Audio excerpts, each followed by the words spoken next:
আজ আমি আপনাদের জানাবো পশ্চিম মেদিনীপুর জেলার এক ঐতিহ্যবাহী গ্রাম পাতরার কথা।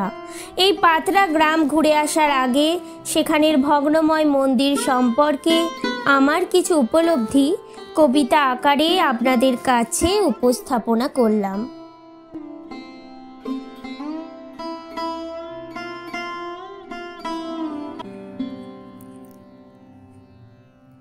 গাঁয়ের কোণে নির্জন পথে ভাঙা মন্দির দাঁড়ায় চুপচাপে, ইটের গায়ে শ্যাওলার আঁচ, শীতের মতো ধূসর এক আভা। একদিন ছিল পূজার ঠাই, ঘণ্টা ধ্বনি বাজত ভাই, ধূপ দ্বীপে ভরত বাতাস, ভক্তের মুখে থাকতো আশ্বাস। আজ সে নিঃসঙ্গ চেয়ে রয়, ঝড় বৃষ্টিতে কান্না কয়, তবু যেন বলে কানে কানে, আমি এখনো আছি মনে মনে।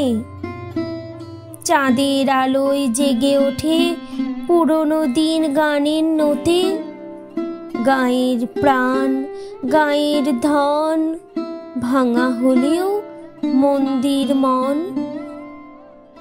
চলুন আজ আমরা ঘুরে আসি মেদিনীপুর শহর থেকে মাত্র 13 কিমি দূরে এক মনোমুগ্ধকর গ্রাম পাতরাতে।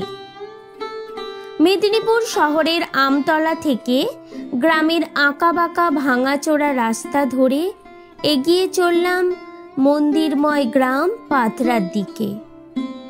পাতরা শুধু গ্রাম নয়, এটি যেন ইতিহাসে মোড়া এক জীবন্ত সংগ্রহশালা। শতাব্দী প্রাচীন টেরাকোটা মন্দির কংসাবতী নদীর ধারে দাঁড়িয়ে যেন শোনায় অতীতের গল্প। প্রথমেই আমরা দেখতে পেলাম নদীর ধারে দাঁড়িয়ে আছে 5 চূড়া বিশিষ্ট ধর্মরাজের মন্দিরটিকে। মন্দিরের ভেতরে কোনো দেবতা নেই। স্থানীয় লোকেদের মুখে শোনা যায় দেবতার মূর্তি পুরোহিতের বাড়িতে পূজিত হয়। আর একটু এগোতেই আমরা দেখতে পেলাম 55 ফুট উঁচু 9টি চূড়া বিশিষ্ট নবরত্ন মন্দিরটিকে। তৈরি হয়েছিল 1800 শতকে। মন্দিরের ইট ও অন্যান্য উপকরণ থেকে খুব সহজেই বোঝা যায় সেগুলি প্রায় 200-300 বছর আগের নির্মিত। 1832 খ্রিস্টাব্দে বাংলার নবাব আলীবর্দী খাঁর রাজত্বে এই গ্রামের নাম ছিল রতনচক পরগনা। তখন এই এলাকার দায়িত্বে ছিলেন বিদ্যানন্দ ঘোষাল।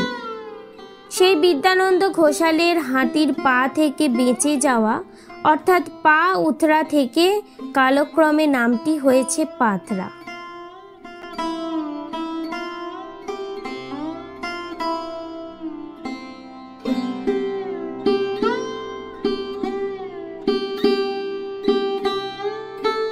সিঁড়ি দিয়ে নামতেই আমাদের চোখে পড়ল একটি ভগ্ন বেদি। স্থানীয় লোকেদের সাথে আলোচনায় জানতে পারলাম এটি আগে নাকি তুলসী বেদি ছিল।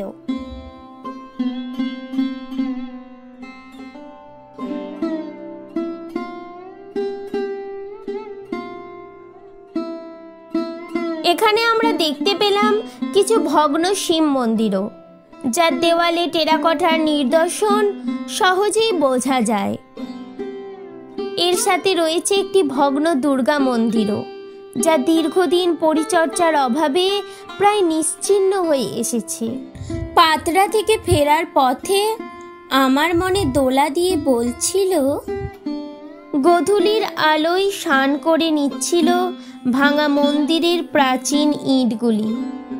পা ফেলা হয়েছিল খণ্ড খণ্ড ধ্বংসস্তূপের মাঝে, যেখানে সময় নিজেই থেমে আছে। বাতাসে ভেসে আসছিল শুকনো পাতা আর কোনো এক ভগ্ন ঘণ্টার মৃত ধ্বনি। চুপ করে দাঁড়িয়েছিলাম কিছুক্ষণ। হয়তো অনেক কিছু বলছিল সে জায়গাটা, শুনিনি তখন। এখন মনে পড়ে কোনো এক অলক্ষ্যে ভেঙে পড়া সেই মন্দিরের ছায়ায় নিজের ভাঙা কিছু অনুভবও রেখে এসেছি। ফিরে আসার পথটাও কেমন যেন ধূসর, যেন আলো আর ছায়ার দোলাচলে হারিয়ে যাচ্ছে আমার নিজেরই ছায়া।